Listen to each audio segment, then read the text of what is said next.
Welcome to the Podkey summary of The Walking Dead. The big story with The Walking Dead was never just zombies. It turned a monster show into a long argument about power, community, brutality, and what people become when the rules disappear. It also became a huge TV phenomenon, a messy business story, and eventually a full-blown franchise machine. So if you zoom out, this is a series about survival on screen and constant reinvention behind the scenes too. One of the smartest things the series did was treat the apocalypse as the collapse of social order, not just a bunch of undead things wandering around trying to bite people. Again and again, the real conflict came from rival communities with different laws, different moral codes, and different ideas about who gets to rule. That gave the whole thing a neo-Western feel. It's frontier territory, land disputes, strong leaders, improvised justice, and this bigger question hanging over everything. What kind of civilization do you rebuild after the old one is gone? That's why some of the most important arcs aren't really about killing walkers at all. They're about whether survival excuses cruelty, whether revenge can ever build anything, and whether people can stop acting like warlords long enough to make a society. The show tested that idea in pretty extreme ways. Terminus pushed survival into cannibalism. Negan built a totalitarian system around fear and extraction. And Rick kept getting pulled between protection and domination. Carl ended up voicing one of the clearest arguments in the whole series. Stop chasing revenge. End the war. Rebuild something better. That tension really powered the character work.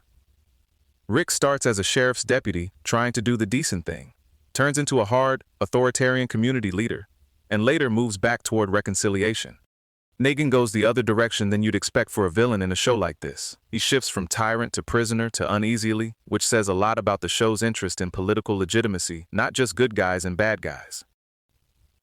Carol might be the sharpest transformation of all.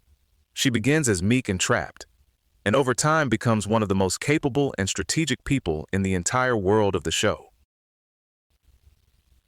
A lot of the series works because every settlement feels like a different social experiment. Alexandria is sheltered post-collapse life, trying to preserve normality behind walls. The kingdom leans into theatrical monarchy. The saviors run on coercion and extraction. And the Commonwealth brings back prosperity, but with a rigid class system attached to it. By the time the show gets to the Commonwealth conflict, it's pretty explicit about what it's doing. Governor Pamela Milton is willing to sacrifice lower-class residents to a walker horde.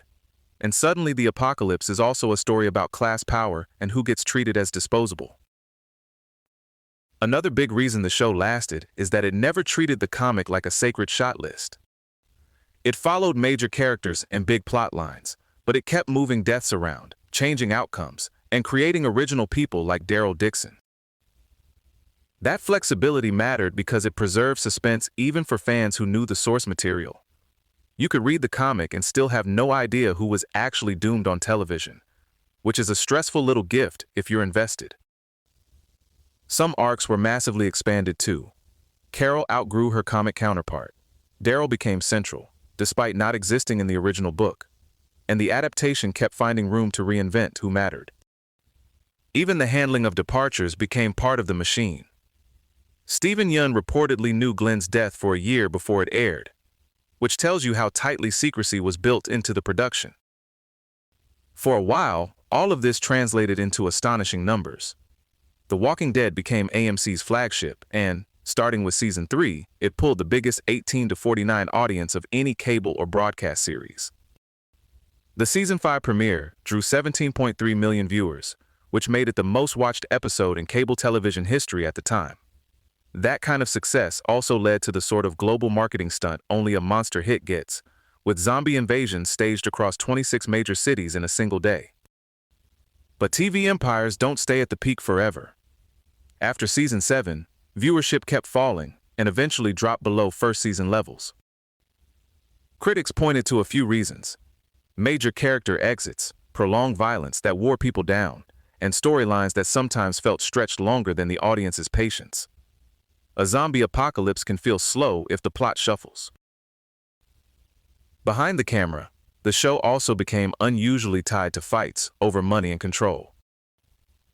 Frank Darabont alleged that AMC used an artificially low internal licensing fee to make this hugely successful show look less profitable on paper, which would reduce what he was owed. That case ended in 2021, with a settlement worth $200 million plus future royalty payments. A separate profits case from Robert Kirkman and other producers ended differently, with summary judgment for AMC in 2022. There was creative instability too. Darabont was fired during season 2.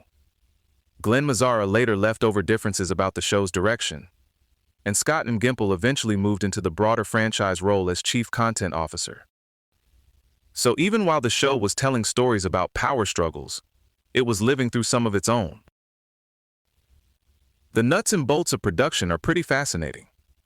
The Walker Effects operation used a 3-tier system: hero, midground, and deep background.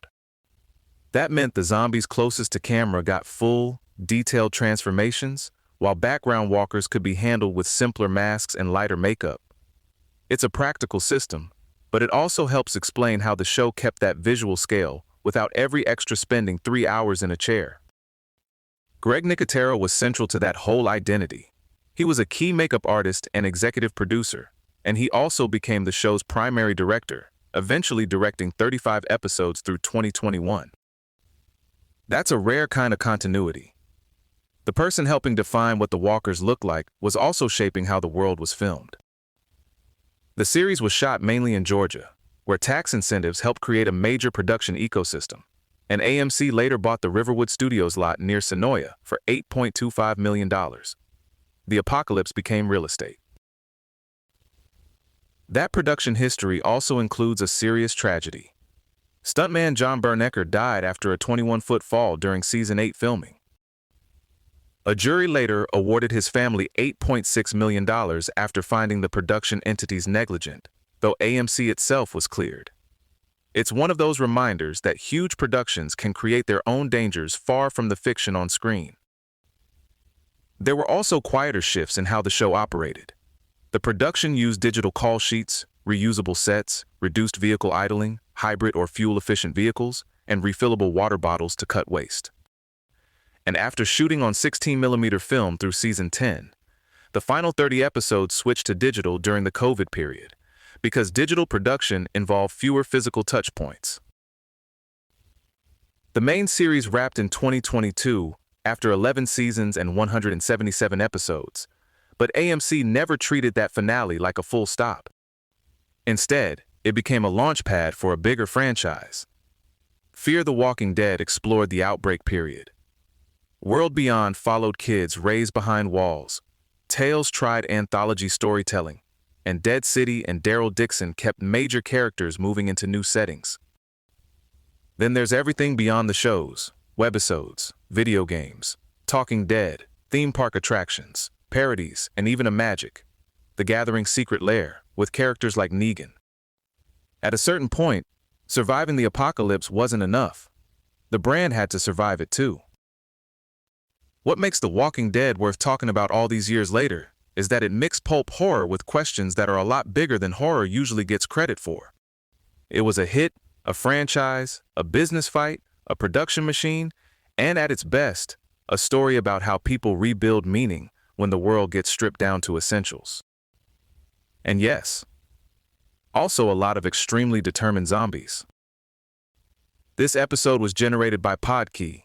Create your own at podkey.fm. Podkey.